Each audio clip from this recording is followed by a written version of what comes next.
Hey everybody, thanks for hopping in on another edition of Jake's Takes, where I quickly kind of go through a current event or something going on in the realm of college sports, NFL, anything like that, and kind of tackle it as it comes by. And listen, we've had our Prove Me Wrong, our debate style show about whether the playoffs should expand from 4 to 8.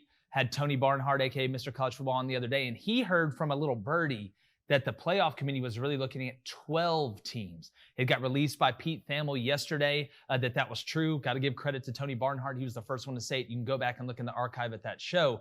And listen, I am for expansion to 8. 12 is too much. It's too much.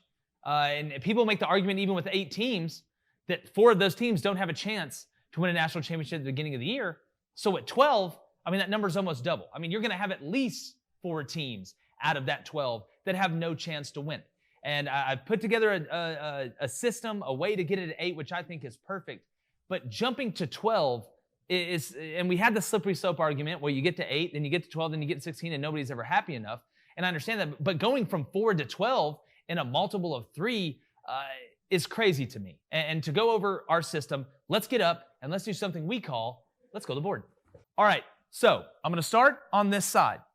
Superlatives. You have a top 25 for the group of 5 and the power 5. So you separate those. One for the top 25 for the group of 5, one top 25 for the power 5. Second thing, power 5 gets an automatic bid if you win your conference championship. Not the regular season, the conference championship. Okay? Last one, 2 at-large bids, which leads you to 8 teams. The 8th seed is automatically the team that finishes number 1 in the group of 5, top 25.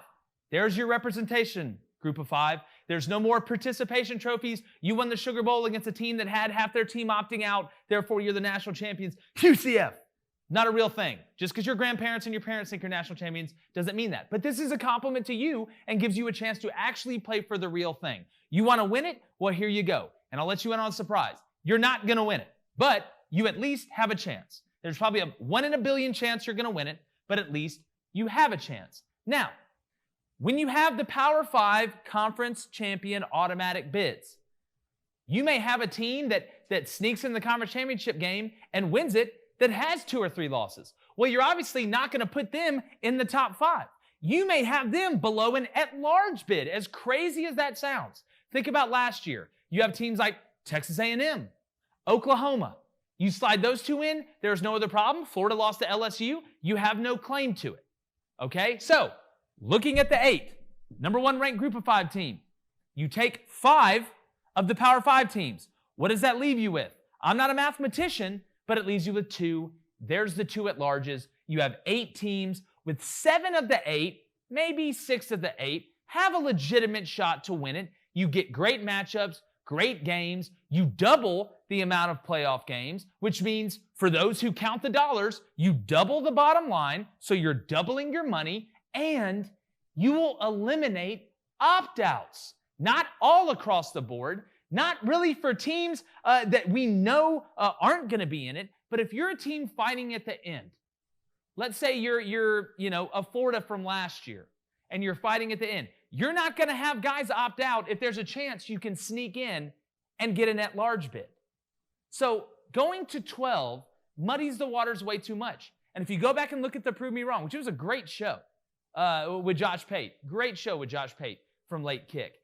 The slippery slope argument is one we both comment on, is that if you do go to 8, which I believed in, he didn't, then they're going to want to go to 12 and then 18 and then 28, whatever. And I agree with that because that's how human beings are, especially once they see that bottom line double. But this way, it's clean. You're representing the Power 5. You're representing the group of 5. And I'll be damned if you can't get 2 at-large bids and make it even. That's 8. You'd have great games. That's how it should be. Please do not go to 12. Please do not go to 12, even though I know you're not going to listen, and you're probably going to go to 12 eventually.